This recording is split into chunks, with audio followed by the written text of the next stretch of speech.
Greetings. Welcome to In Conversation with Trevor, brought to you by the Nyaradza Group.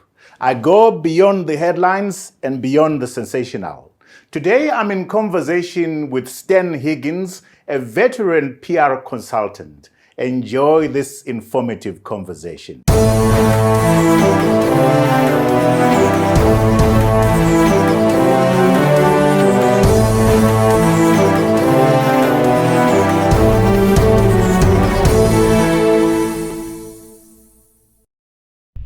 Stan Higgins, welcome to In Conversation with Trevor. Thank you for the invitation. Great to catch up with you. Absolutely. I'm looking forward to this conversation. You and I come a long way, you know. Long time ago, since you were very, very young. Very, very young in the newsroom, a cub reporter. And you were one of those people that were holding my hand. So thank you very much for that. And I think a lot of journalists are grateful to the professional guidance that you've given them over years. Stan, you will be celebrating 40 years in this field. When you look back, I'm reminded that you've had highlights and lowlights, and we're going to get to one of those highlights. For you, what has been your worst public relations disaster that you've had to deal with, without obviously sharing, naming names, as it were? Sure. One of the interesting things about public relations is that we try to keep people prepared. Mm-hmm. Like the Boy Scouts, the motto should be prepared. And we've tried very hard with all clients, and I think all PR consultants work hard to try and make sure that any client is prepared for a disaster. So when one comes along, one hopefully is ready for it. And in the case of my own experience, we were ready for it, which I'm pleased about. One of our clients, and this goes back to the late 80s, one of our clients was a leading beverage manufacturer right here in Zimbabwe, and they had a problem. At that particular time, there was a fuel shortage. It was one of the early fuel shortages that we experienced. And they had night and day shifts, and for the night shifts, they were hiring transport from informal operators to get their staff home after night shifts and to get the people there for early morning shifts. The things we call combis now, but in those days, they had different sort of names, but it was informal. And one night, on the way home with the shift work group, there was a can of fuel in the vehicle, and it wasn't in a jerry can, it was in a plastic bottle. And there was a fire, it caught fire, exploded, and I think 8 people were killed in the vehicle. The vehicle may have been a bit overloaded as well. So the company had this major drama on its hands of, was it responsible for the deaths of its employees through contracting a vehicle which quite clearly was contravening regulations? So it was quite an incident. And of course, immediately the media were interested. Immediately the authorities were interested. But also, more important, the families were interested. So we swung into operation. It was literally in the early hours of the morning. I think it was like 4 o'clock in the morning. And by the time work started, we were ready to handle the media. It wasn't good. 8 people had died. It was a serious situation, severe, problematic. The company did well in terms of making sure that the priority was always other employees and the families of the people who had passed. There was also a need to explain what they were doing and why they were doing it to the authorities. There was a learning curve to be had, as there always is.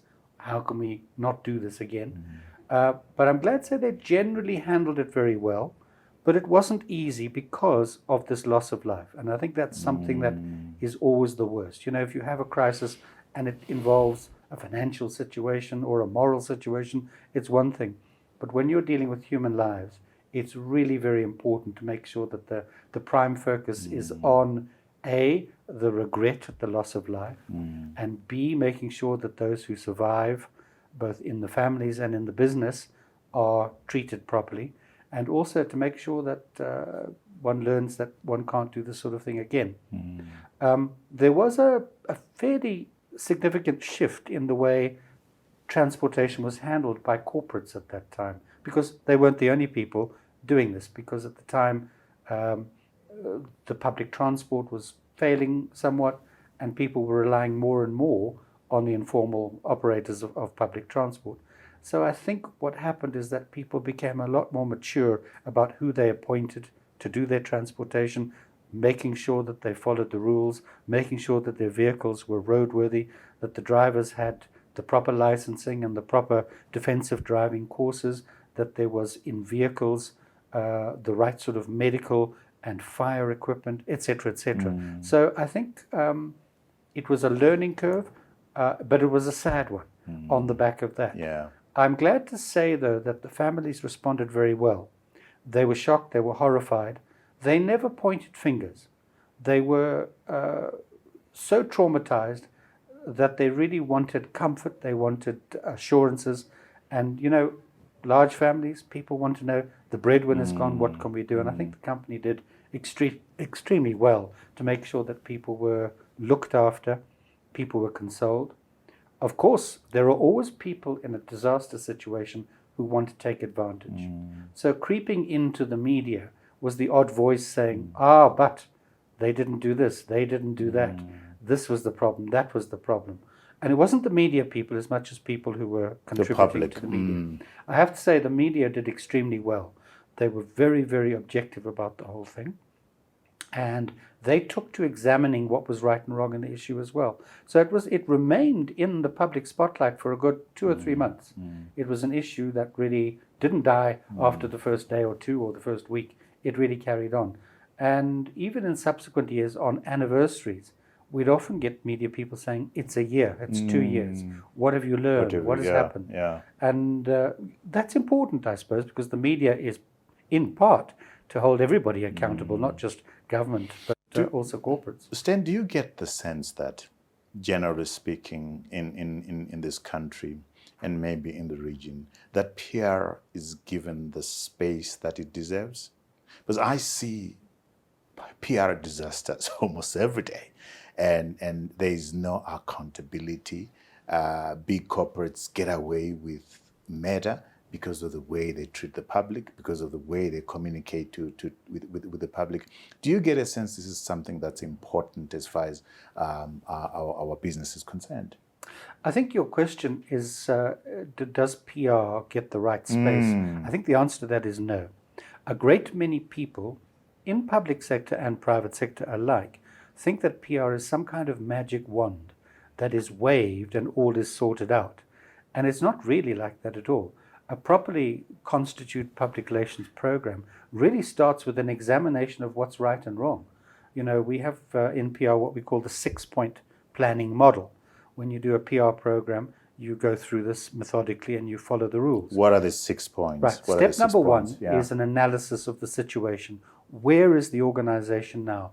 What's right? What's wrong? What are the strengths, the weaknesses, the opportunities, the threats? All of the sort of things you need to do to examine exactly where you are, so that you don't have a situation where the chief executive says, this is our problem, please deal with it, and then you run away and deal with that. It may be the problem, but again, it might not be. So it's always best for the PR people, whether in-house or consultants, to do a thorough examination. Step number one, analysis of the situation. Step number two is definition of PR objectives. Where do you want to go from here? You've now analyzed where you are. What do you need to do as a PR program to achieve an end result? And the end result is usually tied in with things like corporate plans, desirability. You know, basically in life, like human beings, organizations want to be liked, generally. They want to be known and they want to be liked. And that's really what the objectives are designed to do, to create a positive situation out of the possibility of a negative. I have in the past done analyses of situations where things are fine. The organization is popular, it's got good products, it's respected, but it's not always the case. Very often there are little problem areas, big problem areas, and sometimes you've really got a lot of work to do to get from a very negative situation into a positive. Step number three, of course, is then analyzing what to do. How are you going to get there? What are the methods you're going to use? You know, I think a lot of PR practitioners come to the table with a ready-made set of ideas and say, right, if you do this, if you do that, it'll all be all right. That's also wrong. It's not going to work like that. A PR program has to be tailor-made to that analysis that you've done and to the PR objectives you've set for yourselves. You then need to look at the budget and the resources that are required, which is step number 4. Nothing happens without money. Nothing happens without other resources. And very often organizations are prepared to do things, but maybe not to the extent that they should. That's fine if there's a budget capacity that doesn't allow for it. But I do think that if people are serious about what they want to do, the resources that need to be allocated must be allocated. And it's not always financial. Very often you're going to be calling on management to spend much more time on PR activity than they would like or they've been used to. And that resource, the people spending time, is just as important as an expenditure of money. Step number 5 is to make sure that you analyze what we call the publics. In marketing, we talk of market segments. In PR, very similarly, we talk about publics. So you've got to analyze who are the publics of this organization. There might be government and other regulatory authorities, consumers, customers, employees, neighbors, the industry that you're in, etc., etc. It's got to be looked at very carefully because very often a communications program that is developed by the PR consultant must address all of these different publics. And it's not the same message, it's not the same methods. They differ from time to time, of course. Interesting. Inevitably, And the sixth one? The sixth one is to go back to the beginning. It's a review. At a given point, you have to review what you've done. Was it worthwhile? Did we achieve what we set out to do? If we did, what do we do now? If we didn't, why? And how can we move in a direction that might be different to still achieve those objectives? Or has the time now come to go in a different direction? Are we looking at something else? And of course, in this very dynamic corporate world of the 21st century, things change, and things change quickly, and businesses change. I remember when I first started in PR, telecommunications organizations were non-existent. There was the National Telephone Authority, and that was it. It's very different now. In those days, there were half a dozen commercial banks. So the financial services sector is hugely different today to what it was then. And the dynamics change, and a PR program must change with those dynamics too. Very often, people's desires from a PR perspective are the same as they've always been. To be known, to be wanted, to be liked, to get good mileage, as it were. But really things change and organizations change with it. PR people and PR activities must change too. And tell me, how is it like practicing PR in this social media noise, where you have all sorts of things thrown at companies, social media, where you think you fixed issues, but the public comes up and says, no, you haven't looked at that and look at that. How are you able to be on your toes and address the PR requirements of your clients in this social media environment? Social media and the entire electronic sphere that we're in now is both a blessing and a disguise. The blessing part is that you can communicate, and very quickly, with everybody, with the world, literally. The problem areas are quite obvious. You've just mentioned. You're giving a platform to people, and if you put your head above the parapet, as much as there's people out there who are going to cheer you, there are people who are going to throw things at you. Always. For whatever reason. Yeah. And sometimes the reasons are spurious. They are just doing it because they can, not because they have any genuine grievance or worry. So the social media is something that is once again controllable to a certain degree. And any organization that tries to underplay the importance of social media will come short very quickly.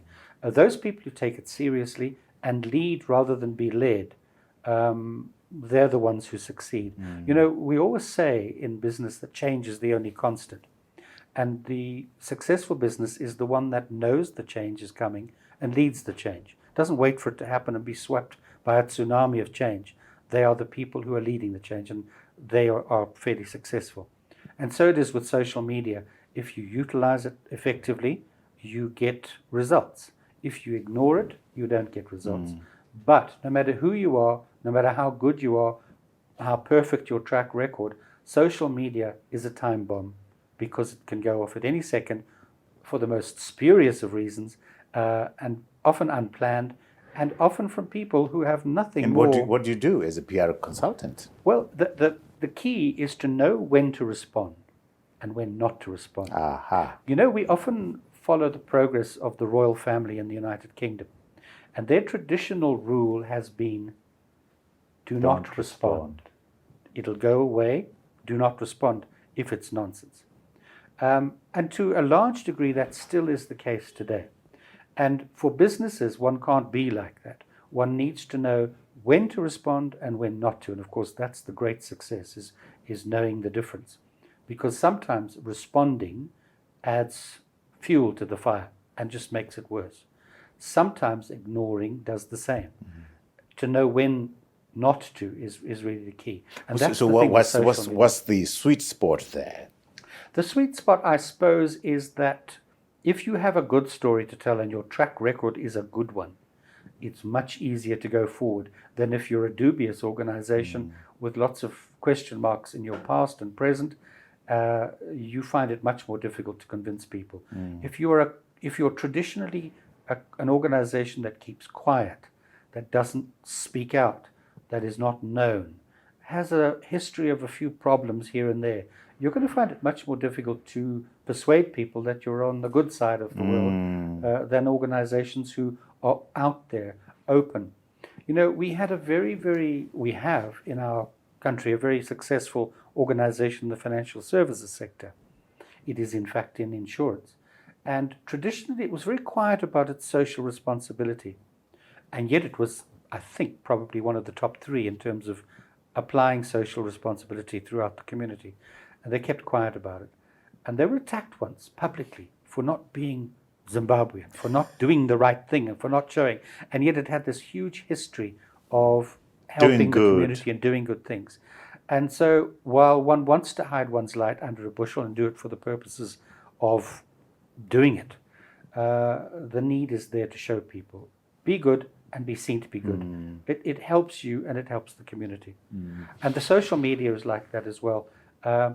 Control it where you can. Be there and never let... if there's a fire burning and it's got to be put out, put it out quickly while it's manageable. And I think that's the key there. And don't wait too long. Tell me, so you've got the corporate as a brand. You've got the leadership of the corporate. And one assumes that some of them are brands. What advice do you give in terms of, does the CEO have his own PR, a program of some sort? Do they get onto social media? How do they use social media? I ask because I find Zimbabwean managers, executives are reluctant to use social media, which I think is a disservice to who they are. Look at Elon Musk and the way that he utilizes social media. Look at Bill Gates, the way he uses social media. Look at Donald Trump. He used social media to the extent that they decided to shut him down. What advice do you give to corporate leaders in terms of their brands, building their brands, their voice in society, and the use of social media? It's quite simple, really. And I always say to chief executives, you are the face of the organization. You cannot hide in your office or boardroom and let other people do it. I get a bit upset when I see that the face of an organization is the PR spokesperson. And I find that sad because you're losing out on being able to judge the leadership. You're getting, speaking on behalf of the organization, a person who is the voice but not the face. And I say to PR people at the top levels, you've got to be seen there. So the answer is yes. They need to be part of the PR program. So they need to be prepared for it. The problem I find here in Zimbabwe is that many people at chief executive level are not comfortable with public speaking. They're very uncomfortable. They don't like being on television. They don't like speaking on radio. They don't like being in public gatherings. I suppose it's because they have a lack of confidence. They've not been trained. They're untrained and there's a lack of confidence. You know, if a person is confident, he or she is more likely to go forward and be upfront and public. But those people who are less than comfortable are the ones who are going to be reticent, and I think that's a problem. So we always try, when I say we, many PR practitioners try, as part of their PR programs, to do what we call personal imaging, which is to get people in leadership and management positions ready for public speaking, for being on television and doing the right thing. I always love to throw the example of the Exxon disaster back in the late 1980s when Exxon, one of their tankers, had an oil spill off the coast of Alaska and destroyed a large amount of pristine coastal areas along the Alaskan coast. The chief executive of Exxon took it upon himself to be the only spokesman. Now that's a bad thing as well, especially if you've got an ongoing crisis. You can't be available 24/7 for an unlimited amount of time. You've got to make sure that there are other people who are equally able to speak. Eventually he was, I suppose, so tired and desperate, he was cornered in a passageway under bright lights by a cameraman who asked him a question which he just erupted at, and on camera flew at people. And all the good work they'd been doing in preceding days to alleviate the situation was destroyed at a stroke. Within weeks, he was gone. As Nyaradzo, we strive to continuously bring convenience to our clients. Nyaradzo Group is proud to introduce Sawi, a new virtual chatbot assistant on WhatsApp.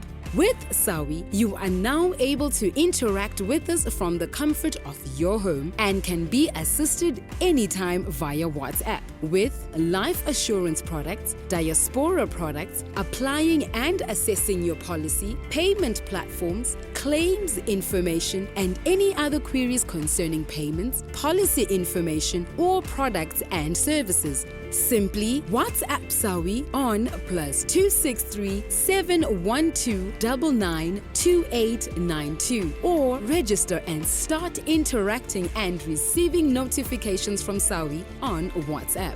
Now, join in and experience a new level of convenience 24 hours a day with Sawi.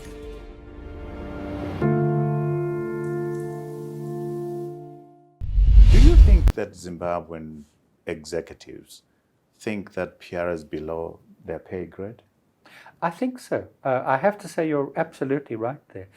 All too often a chief executive will say, right, we want PR, but they will report to the sales manager or the marketing manager or whatever. And I will say, no. The PR person reports to the chief executive or the board. You know, that's where it is. You're worried about your reputation, which is your single biggest asset. Then deal with it properly and make sure that you control the program. Yes, there are aspects in a PR program that are the domain of marketing, the domain of the financial side, etc., etc. But the basic thrust of PR is a total responsibility of the chief executive. And the chief executive is actually the chief PR practitioner in that organization. Face of the organization. Totally. Absolutely. Totally. Stan, we had recently a public relations disaster. Will Smith going crazy on Chris Rock. If you were Will Smith PR consultant, what would you be saying to him right now? Well, it was fascinating. I watched it live and I was absolutely engaged with it. My initial thought it was some kind of publicity stunt, but within minutes it was quite obviously that it wasn't. To me, it was a traditional mistake made, sometimes by an individual, sometimes by an organization, to do the wrong thing. And that's quite simply what it was.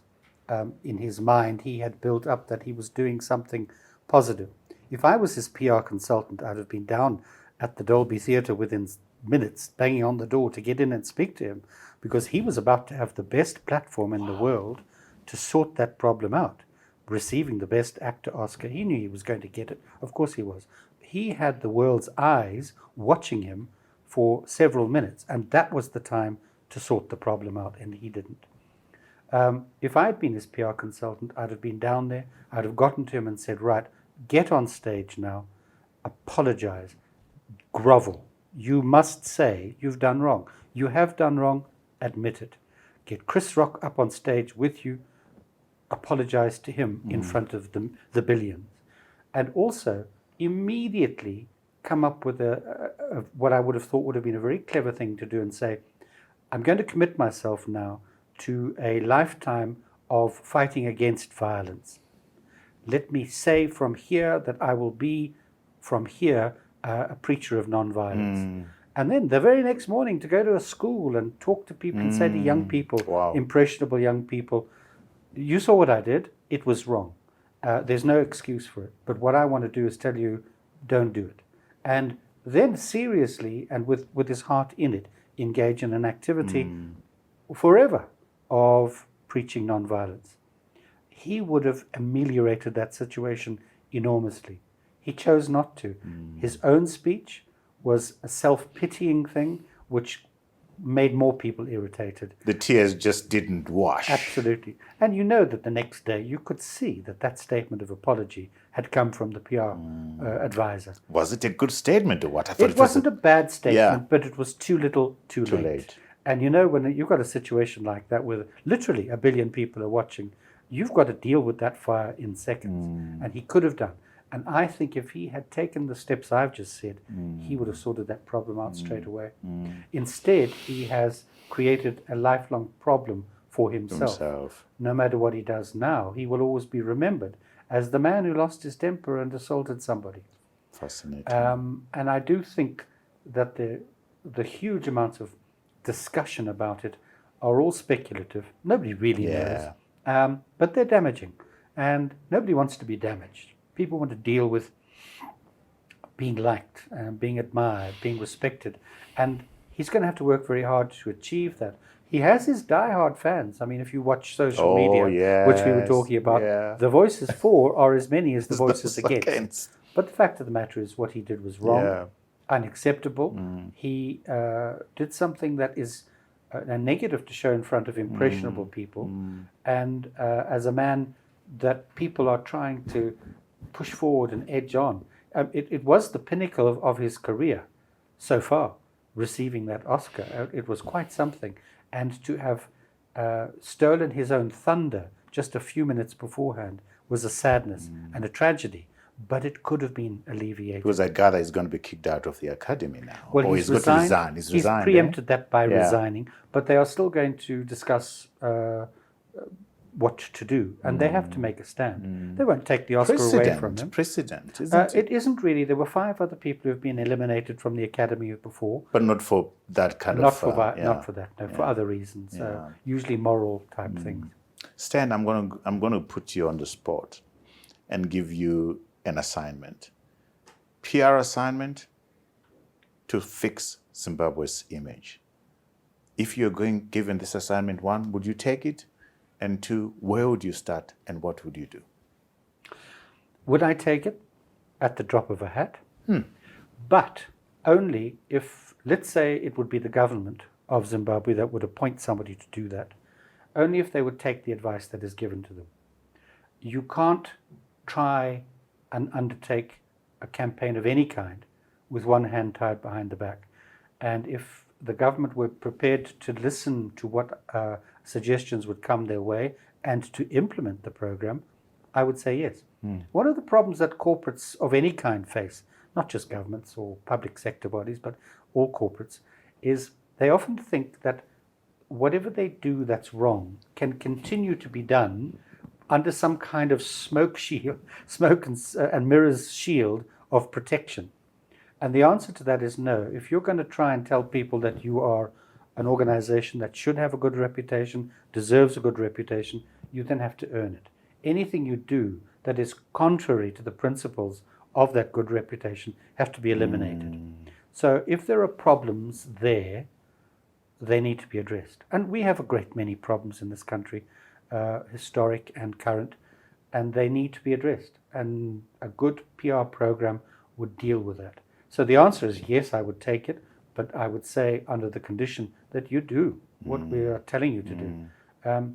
There's no guarantee that what we recommend is going to result in what is wanted, but I think it would go a long way to ameliorating and going towards a positive image. It's interesting, and people often debate. There are characters in history for whom, quite clearly, there is no sorting the problem out. Adolf Hitler, Yeah. Joe Stalin. You can't put any PR on those people. When something is so bad that it can't be Yeah. salvaged, you have to admit it. Yeah. And there are Yeah. situations, Yeah. there are people, but they're not in the majority. The majority of people, organizations, countries, governments, public sector bodies, situations are manageable, and you can, with the right amount of time, do it. Another expectation that perhaps should be dashed quickly in people's minds: PR doesn't work overnight. It often takes many, many years, particularly if there's been a negativity at the beginning. And one of the truths is that very often people look at serious PR after a drama. It's like people always say, oh, well, they weren't religious before, but they had that crisis. Yeah. Now suddenly they are very religious. So from what I'm hearing, you come in and say to the Zimbabwean government, change your habits, change what the things that you say. I can't fix your PR if you can't change those things. Am I right there? First of all, historic things need to be addressed. What's been done in the past that hasn't been savory, that people keep going back to? Let's address it. Let's deal with it. And if wrong was done, let's address it. The second thing is, what are you doing now? What is your current behavior? What are you doing wrong? And let's address that. And then thirdly, where do you want to go in the future? And can we start putting the building bricks together for that future that you see for yourself? And if they did it seriously, it would work. Yeah. Let me take you to a point of discomfort for the industry. The Pottinger case in South Africa, where we've had PR companies finding themselves compromised because of the clients that they are handling. Sure. And the requirements from those clients, point number one. Point number two, or acting on behalf of individuals and they get themselves entangled. Or you find this PR guru, stumbling over whatever. What's your sense about those, particularly the was it the Pottinger? I can't remember the name, the Pottinger thing in South Africa. Have you reflected on those? Yes, I have. There have been, and there are quite a few instances where this has occurred, where the PR consultancy or the PR people have been compromised by the client. And I think what is important is that if, let's say the government said we want to appoint a PR consultant, let it be out there open, upfront, nothing behind closed doors. When things happen behind closed doors, that's when people start saying, what's really going on? And I think that happened in many of these cases, that a lot went on behind the scenes without being upfront. And that's where the problem occurred. And no matter how, I think every PR consultant has had an experience where a client has compromised them in some way by not doing the right thing. The key there is to make sure that it's addressed and dealt with quickly and sorted out. And, if people do wrong, they need to be brought to book. If things happen that shouldn't have happened, they need to be resolved one way or the other. And the only time a PR consultancy really stumbles is when denials take place, as in that case, when subterfuge happens and they try to go back a few steps, it's too late then. The die is cast, the doors are open, and there's no going back. And I think a readiness to accept what's been done and then to address it quickly, that's the key there. But yes, there are also out there a lot of people whose PR credentials are very suspect. Okay, so there's that problem. You often hear of lobbying going on in different parts of the world, and sometimes you hear of some unsavory practices related to that lobbying. Political lobbying is a perfectly normal part of life, but it needs to be in the public eye. Lobbying and PR activity that are a little bit too much underground and a little bit too much involving unsavory things, that's where the problem comes about. We in Zimbabwe have been accused of that many times. We heard that there was a PR consultant in Washington who was doing things on our behalf. Well, I'm sorry to say, I didn't see any improvements in our reputation in the United States as a result of that. So whatever was being done was clearly wrong. And we spent lots of money, millions of money. Yeah. I think there are a lot of people, not a lot of people, there are some people out there who will say, I'm going to take the money and run, and I'm going to get so much money, it doesn't matter if I get spattered by a few stones thrown my way. And I think it's a bit sad, but I think that's possibly what has happened in the past. Stan, you one of the things you've done, which for me stand out as great work, is your for 14 years, you worked with the Harare Mayor's Christmas Cheer Fund. And I think for 4 of those years, you were chairman. Great work. It became a highlight of Zimbabwe's social, business, and caring calendar. I got the sense that there was a lot of work behind the scenes to put this thing together. You raised lots of money for the underprivileged. Talk to me about that initiative and what to you were the highlights of the Harare's Mayor's Christmas Cheer Fund. All right. Well, my good friend and media colleague, Alan Riddell, was the real brains behind getting the Mayor's Christmas Cheer Fund going again in the mid-80s. It had existed in the 70s, but after independence it just sort of went under. But it was 1985 he revived it, and I got involved very quickly. One of the things that I felt was important was that we shouldn't be operating alone. So we linked ourselves to the then 4 cities. At that time, Harare, Bulawayo, Mutare, and Gweru were the 4 cities. So we linked the 4 together, and we worked together very closely. There was a lot of activity each year for the cheer funds. The sort of cherry on the cake being the annual live television program, which is what everybody used to cling on to. That's what they saw. That was the face of the cheer fund.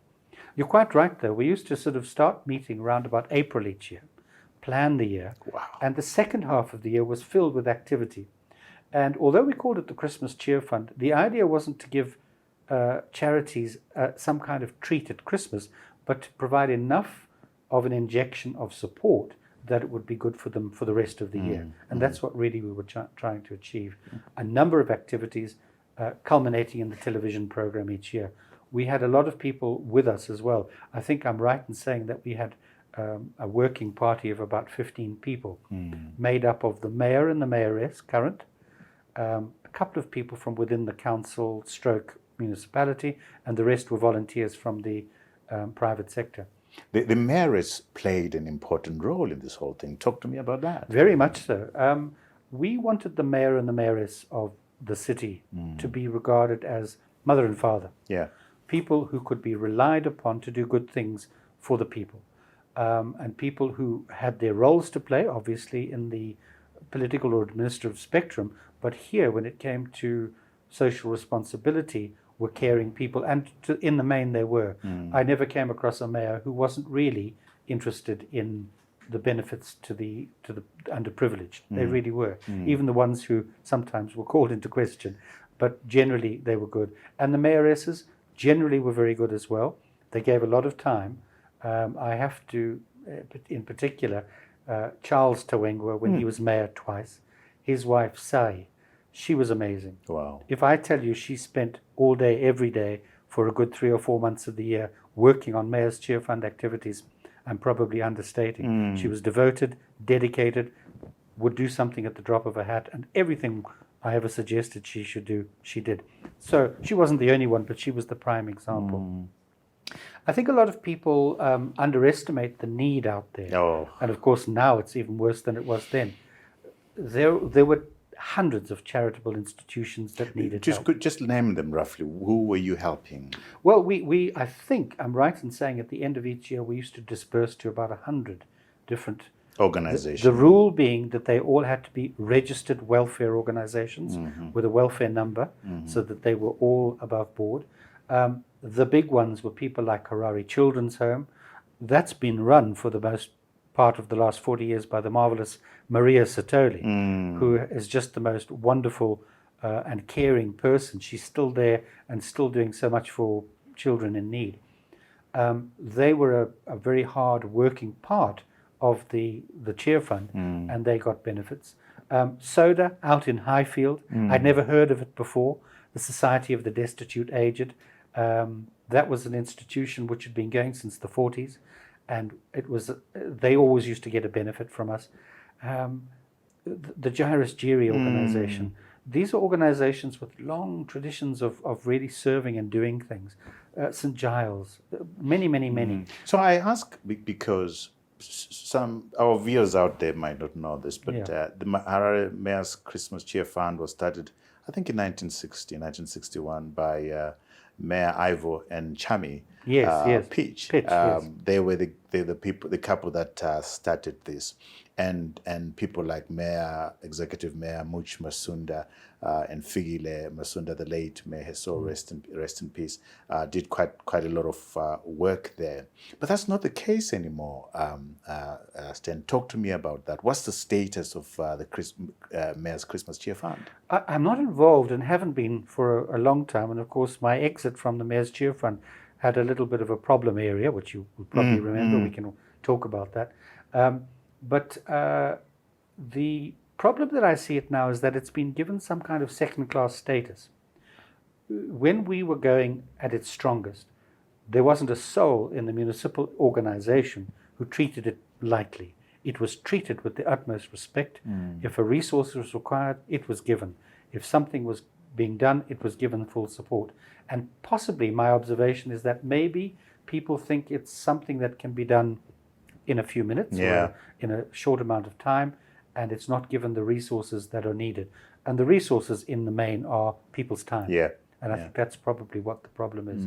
Very sad. And your exit? The mayor at the time of my exit after those 14 years was an individual who was becoming a little bit unpopular in the community. Whether for right or wrong reasons, he was, and he was being targeted as the problem behind a lot of things in the city. So we at the Cheer Fund... Who is that? Remind us, by the way. It was the late Solomon Taweng. Oh, right. Yeah. Okay. And he was a hard worker. He really was. But we said maybe what we should do is take the limelight a tiny bit off you and more onto the rest of the work that's being done. He didn't like that. He wanted to be in the spotlight because all the other mayors had been in the spotlight. And I suppose for a mayor to be the person recognized publicly as the father who has given all these benefits to the disadvantaged is probably so great that to be not sidelined, that wasn't the objective, but for the spotlight to be taken away was a little bit too much. And, you know, politicians are very different sort of people. The spotlight has to be constant and it must always be on the key person. And I think that's what the problem was. So I resigned, and I felt that the best use of the Cheer Fund would be to help the underprivileged and not act as some kind of boost for the city of Harare leadership. So Stan, you were born in Bulawayo, am I right? Yes, indeed. Where were you born in Bulawayo, and which schools did you go to? Well, I was born in the Mater Dei Hospital, and I look at the lovely picture behind us, and I see it sitting there in the background, just past the trade fair. And I went to school at Milton in Bulawayo, Milton's junior and then senior. And I lived in Bulawayo until I was 18, 19, and then moved into journalism, which involved a transfer up to Harare. So why did formative years there. And so before Milton, which school did you, the primary school that you went to? I went to Coghlan, which was what we called KG1 and 2. Right. Then for standard 1 to 5, which is now up to grade 7, was Milton Junior, and then senior, Milton Senior, all throughout. And then you went into journalism. Talk to me about why you decided to go into journalism. I like writing. The spoken word, and more particularly the written word, are, for me, the things I enjoy the most. And if one is ever given a gift and one recognizes it, as you found yourself in journalism, the written word and the spoken word are it, you must utilize them. And so that's why I went in. The company that's now called Zim Papers, which was the old RP&P, used to run its own cadet journalism school every year. And I went into the cadet journalist school that year. It was called the Rhodesia Printing and Publishing Company. That's right. Which then became the Argus P&P, or the other way around. RP&P was an arm of the Argus Company of South Africa. Okay. They had the majority shareholding, although a certain amount of shareholding was held on the stock market here. And they had a journalism training school. It had a school every year from January to June, run by a very competent operator. In the year that I was there, his name was Bill Arnold. He'd been an editor of the Sunday Mail. He'd been an editor of the Post in Mutare. And he was a fine journalist and a great respecter of the rules and ethics of journalism. And he instilled in us a sense of respect for the profession, which I think was important. And a very hands-on training school as well. Everything was taught. It was less political and more about the technical skills required. An observation I have of a lot of journalism training that I see going on now, it's very political, and it doesn't do some of the hands-on stuff, and I find that that's probably a missing element. It's a big missing element. And the respect, do you think we as a profession still have the respect? And if we don't, why? I think that a lot of journalists are well respected because they speak up and they speak out. Many journalists seem to compromise themselves by willingness to go along with what people are saying. If a politician tells you the sky is blue, look out the window and have a good look yourself. Is it blue?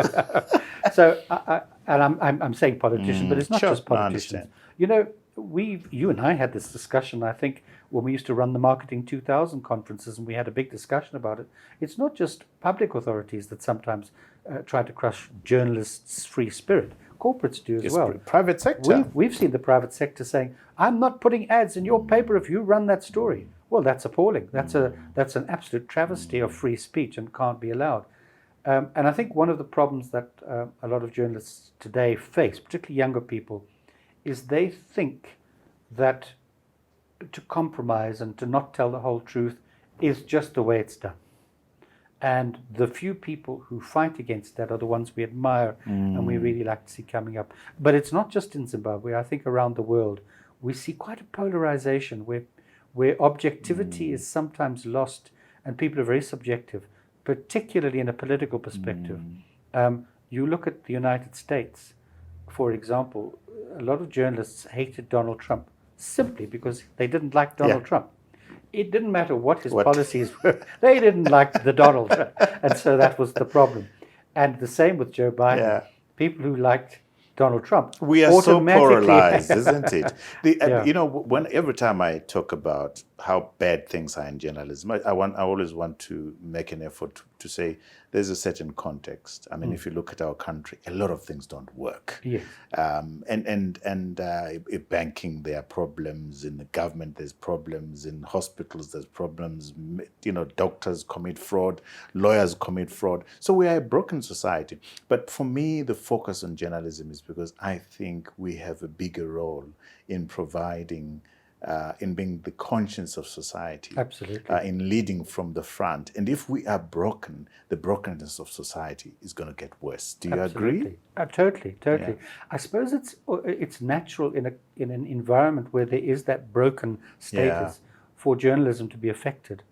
But it would be so great if we could see, as you say, the firebrands in journalism leading the way and making sure that truth is never covered up, that the facts are always known, no matter how bad they are. Going back to what we were saying about saying to the government to do a PR program for them, admit what's wrong. Admit what was done was wrong, admit what is being done is wrong, and address it, genuinely address it. Be seen to have a genuine desire to change things. People will accept that. Yeah. People will. Okay, we said there are a few folk around the world who would never be. Adolf Hitler could never have resolved. You can't change Joe Stalin, the North Koreans.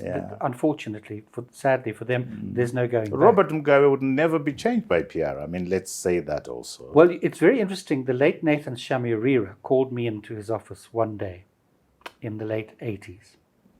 He had been reading about the Conservative Party and how Margaret Thatcher had said that the use of public relations experts in the climb back to power for the Tories in the late 70s was part of the reason for their success, and their use of PR experts to keep them focused in the 70s when Margaret Thatcher was in power. So he was intrigued by this and felt, could we do it? And we had lots of discussions, and he, being a journalist in his own background, had an idea. But in his mind, he was more of a politician than a journalist. And he said, yes, but. And he said, I've been to the boss, and the boss says, under no circumstance. It won't be done. We must just continue as we are. Yeah, what it is. As Nyaradzo, we strive to continuously bring convenience to our clients. Nyaradzo Group is proud to introduce Sawi, a new virtual chatbot assistant on WhatsApp.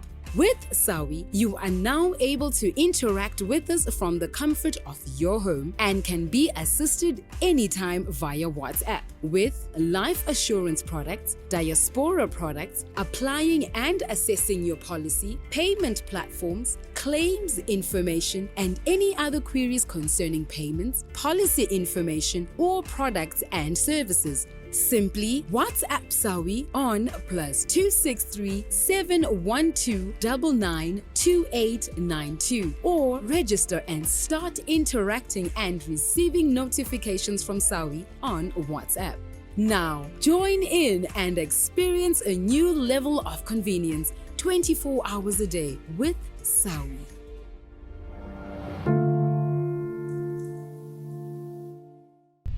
So you then get into journalism. You worked for the Manica Post. You also worked for the Herald. Do you remember any big stories you broke during your time? Absolutely. Yeah.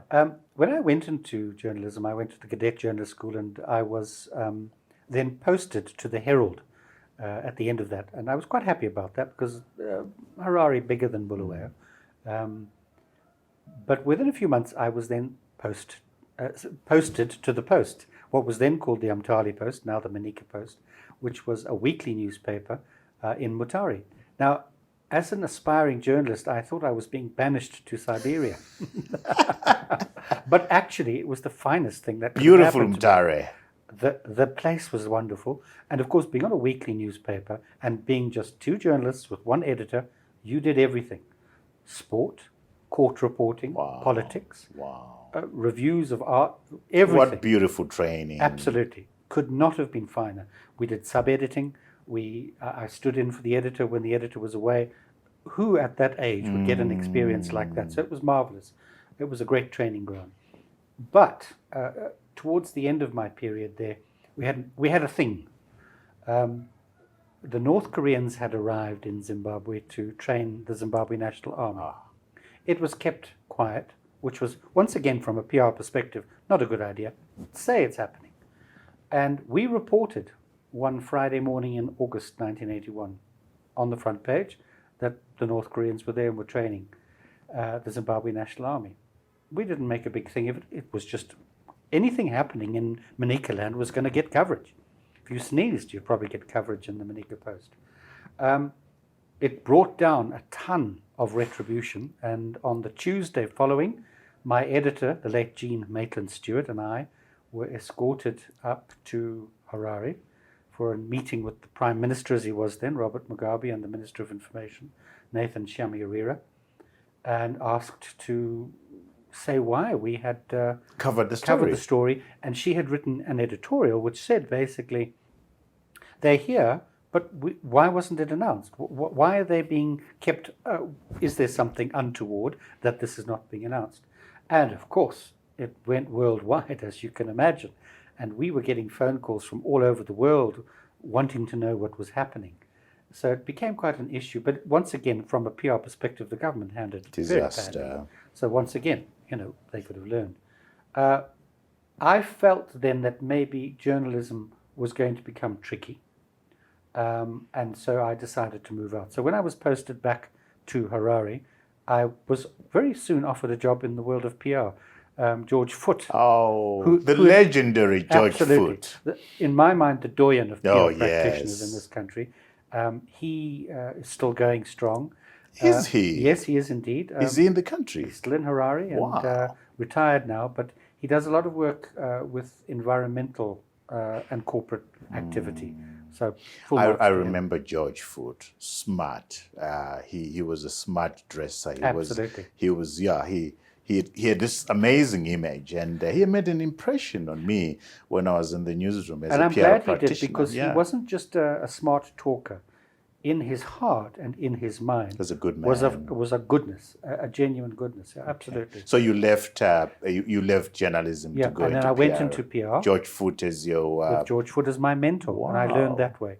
Now, in those days, most people going into PR came from a background of journalism or broadcasting. I think the key PR people in this country were all ex-journalists or ex-broadcasters. That's changed over the decades, of course. things are different now. What's different? How has the profession changed from what it was then with the legendary George Foote to where we are at the present moment? What's been the change? Well, it was an interesting time for PR in this country because it was the early days of Zimbabwe. Before the advent of independence, I think the prime focus on PR was publicity, getting in the papers, getting on TV. And it changed in Zimbabwe, and there became a lot of emphasis on what I might call the social side of PR, which, not the social, but the social anthropology side of PR, the social sciences, where we now needed to talk to employees. Employees were no longer workers. They were people who had to be communicated with. And it was a learning curve. Stakeholders. Yeah, exactly. And a lot of people who had never bothered communicating with employees before now found themselves required to, but more important, really needing to communicate with employees. So that became a big growth area. And there have been a lot of growth areas since then. PR then was publicity, internal communication, working with marketing on marketing issues. Today, there's a vast amount of the online presence of people. You know, you can go for days and weeks and months without being in the newspapers, but you cannot afford not to be in the social media spotlight. So today's PR person has a very different thrust. I always like to give the example too. We had offices in Robinson House in downtown Harare. And one of our clients was Colcom, the pork manufacturing company out in the industrial sites. Now, if I wanted to write a news release, I would have to get in the car, drive to Colcom, interview, come back, get my secretary to type up a draft news release, drive that back, have that approved, and then when it was approved, come back to the office where it was typed onto a stencil and roneographed and hand-delivered to all the media houses, which were all in the CBD then, and posted to the Chronicle and so on. This was before fax even, so that was, we had telex. Telex came in and that helped a little bit for the outside Harare. But that was how we did it. That could take days. Today, I can get a phone call from you. I need something from client X, and I need it in half an hour, please. And it can be done because social media is there, but the technology behind it is what helps it. I can get on the cell phone, I can get something, I can WhatsApp it to them for approval in WhatsApp. And in fact, I think I was laughing about this. I think it was November, December last year. I was asked by somebody, I think it was probably the Standard, to come up with something, and it was a deadline time. It was Friday afternoon, 4 o'clock. I would say, why do you leave it till 4 o'clock on Friday? the journalists tend to do things that way, isn't it? Maybe they thought the answer would be better. Anyway, by 5 o'clock, I think this was 4:30. Yeah. By 5 o'clock, they had it. Now, that could not have been done in the old days. But it was done. And that's where the technology has improved. And I would say that people today coming into PR have more of a social science background. If you examine the qualifications, I would say less journalism and more social sciences. Is that a good thing? I think it is a good thing in many ways because it gives them a perspective of the communications aspect, whereas a journalist has a different perspective. They simply want to get the facts out, whereas the social science people may be more involved in what's the behavioral pattern that will follow, where does it come from. But nonetheless, the sadness I see is a lot of PR writing these days, or a lot of PR effort, is not well written, and it disappoints me. I'm a great believer in the word being the right words. I have my words that I despise, and the one of the day at the moment is iconic. Everything's suddenly iconic. Last year it was awesome. Everything was awesome. As I was used to say in my, because I still do training of both journalists and PR people, and I love interacting with young people because young people have this desire to know and to learn. What advice do you have to young people who watch this show throughout the world when it comes to them aspiring to get into the PR field? Sure. And be recognized for what they do? What advice do you have? I think I would encourage it. If you're out there and you want to be in PR, do it.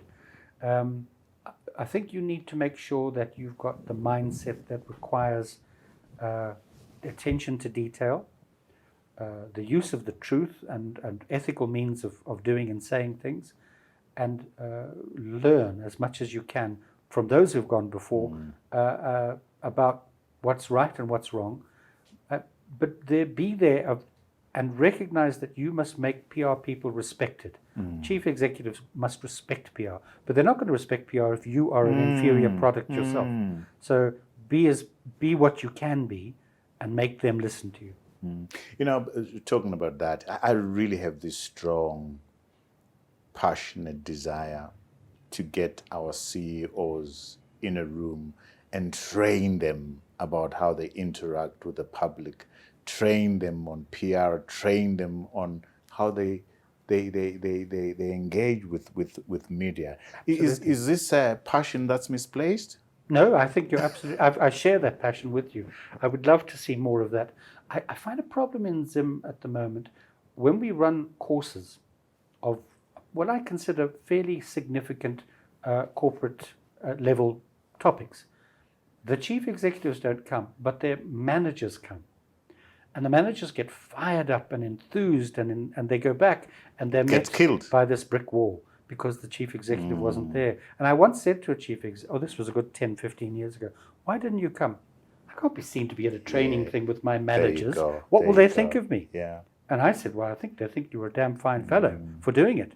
But he felt that he might have been looked down upon. Why is he at a training course? What doesn't he know? You know. Interesting.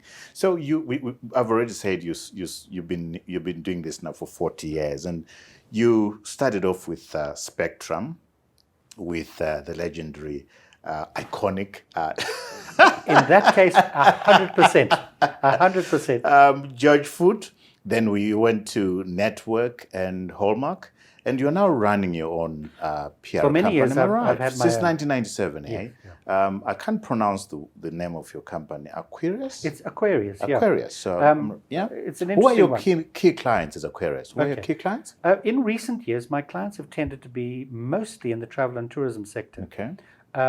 I've worked for many years for the DSTV family, MultiChoice Zimbabwe, the Meikles hospitality arm. They've recently divested from Meikles Hotel, but I still work with Meikles Hotel, Victoria Falls Hotel. For many years, I worked with the late Gordon Adams, Inns of Zimbabwe, and the Eastern Highlands. Cresta Hospitality. I work with the Tourism Business Council of Zimbabwe, which is the voice of the tourism operators, and we work very closely with, through them, with the Tourism Authority and the Ministry. And from time to time, I've worked with people, airlines, financial services, of late. But that's the core at the moment. You're having fun. Absolutely. What I like about PR is no 2 days are alike. There is a certain amount of methodology and a certain amount of similarity, but basically no 2 days can be alike. And that's really, I find, quite exciting. Perhaps one of the most exciting times for you, the highlights, was the visit of Her Royal Highness, the Princess of Wales, to Zimbabwe in 1993. I had the privilege of meeting at the British High Commission. Talk to me about what that meant for you. Well, it was an exciting period. It came at a time when I was still involved with the Cheer Fund, and I always laughed about this afterwards.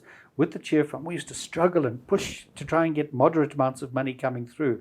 The moment you have a genuine celebrity, the money comes at you. And that's how it was. She was coming to Zimbabwe to have a look at projects of institutions of which she was the patron. HelpAge Zimbabwe, the Red Cross, and also the Leprosy Mission. They were the three organizations. She was coming to look at their projects here. She was on a PR drive at the time to be serious, to be seen to be a serious person. So she came without glamorous outfits, and she came to do some hands-on things at institutional outlets around the country. But one of the things we managed to, and I was very privileged to be asked to organize the visit. So I worked with the British High Commission and with various government ministries, because although she was estranged at that time as the wife of the heir to the British throne, she was still in the orbit. So there was government and there was British High Commission involvement as well. And I was very privileged to be invited. So she did quite a bit of touring. But one of the highlights, of course, was a fundraising cocktail reception, which we held and we managed to get, I think, about 300 people, 300, 400 people to that. And we raised more money in one night than we had in the Mayor's Cheer Fund in the previous 10 years. Wow, the power of The power of celebrity. convening celebrity. Absolutely. Amazing. But she taught me a lesson as well. To this day, I hear people saying, "Oh, she was the victim of media." She was She knew how all to about work the media. media. She knew how to work with the media. She knew how to manipulate the media. She walked into a room, and the first thing her eyes did as they went to the media area, she knew where they were. And I could see that everything was designed. She was a consummate user of the media. So while she may have been a victim of an incident, she was no victim of the media. If you cultivate an interest in yourself through becoming a celebrity, you can't be surprised when people take an interest. That's a very important point, which I'm going to pursue in terms of, I have some people who think that I have anything to do with the editorial image, who will call me. And I always say to them, no, it's not me that you need to be talking to. It's the journalists Of course. and the editor. I don't do anything to do with editorial stuff. But here's the thing. You need, as CEO, to cultivate a relationship Absolutely. with the journalists. Totally. You need to understand how to engage with them. They're human beings with egos. Know when to massage their egos and know when to deal with them in a sort of a professional manner. Is that the right advice to give? 100%. And it's a weak thing at the moment, I think. In days gone by, people did take a lot of effort to cultivate the media. When I say cultivate the media, cultivate an interest in a relationship with the media, and a genuine interest, which was at a two-way level. And I've always said to chief executives, get to know the editors, the decision makers. Yes. And your Invest other line time managers. in the relationship. Yes. And get to know the journalists. Yeah. Have famil tours. The organization that has a crisis, which has a good working relationship with the media, is more likely to come through that crisis in better shape than one that doesn't. And as it so happened, the beverage company I spoke about in the beginning was just such an organization. It had an understanding. And there were people out there in the media who knew if they said this, they meant it. They're not just pulling the wool over our eyes. I can't let you go without talking about Reps Theatre. I mean, I drove past the place the other day. What's happening? What's your involvement now with Reps Theatre, if at all? I am, yes, yeah. I've been a great supporter of theatre for all my life. I love theatre. Yeah. I wish there was more theatre in Zimbabwe. Absolutely, and I'm glad it's coming back after all this time. We're quite lucky. Reps? At Reps, Okay. I also see that the Jason and Pepper Little Theatre is doing things. The Theatre in the Park is doing things. So these are all exciting developments. Reps, I got involved with in the early 2000s and got on the committee. I was chairman for 3.5 years. It is a voluntary club of people who are interested in theatre. It is also, as a building, a receiving theatre for people who want to put things on. And I think it's important that it has something on all the time. So they're building up to that at the moment.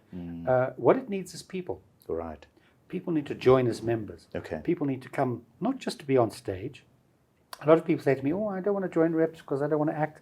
You don't have to act. You can work in the box office. You can run front of house team. You can just be a supporter of the things that take place.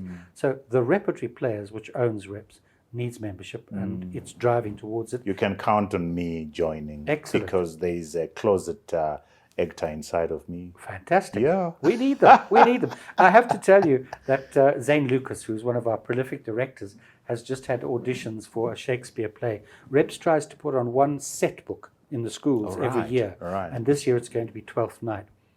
One of the difficulties these days is not getting female actors, but getting male actors. Really? And it is quite a struggle to get a good cast of males to come forward. Interesting. So the males out there, you Absolutely. think you are an actor, you think Hollywood rather is for you. Stan is saying 100%. there is an opportunity there.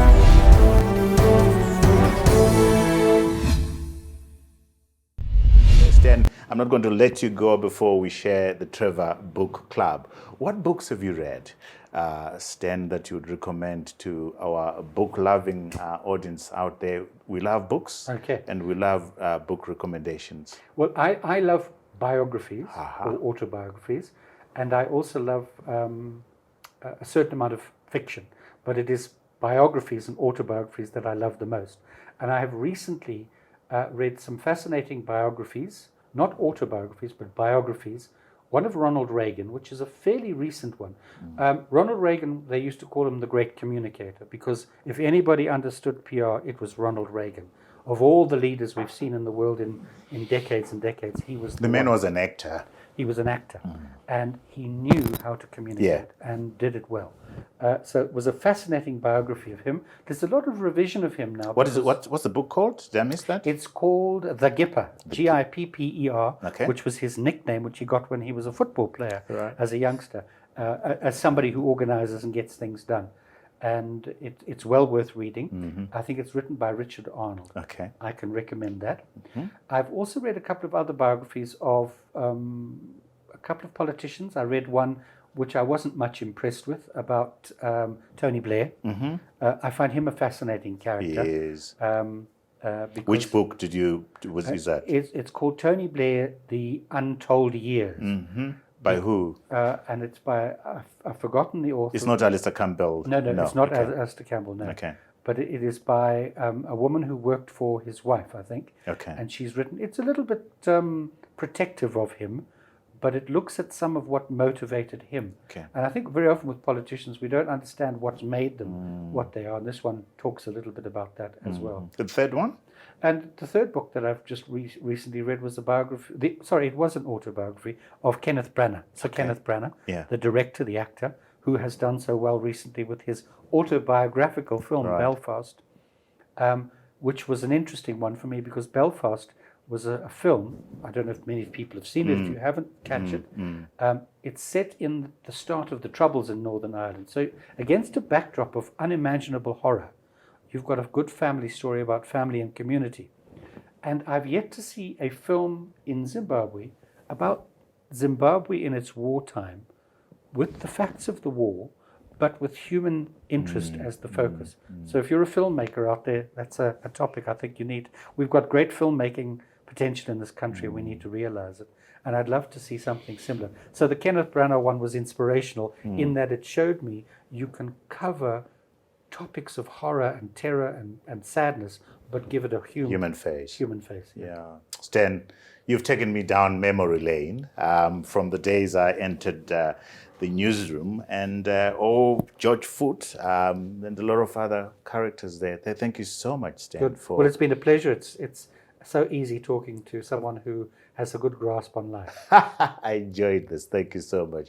Allow me now to tend to our viewers, Stan, who are all over the world, who have made this platform the success that it has become. Thank you for watching us. Remember, we are out every Monday on YouTube at 7 a.m. Central African Time to ensure that you don't miss out on any of these quality conversations, such as the one I've just had now with Stan. Please click onto this red button and subscribe. If you subscribe, you'll get an alert every time we have one of these quality conversation. We love your comments below the show. We love the suggestions. Keep them coming and keep on sharing. So until next time, thank you so much. Cheers to you all.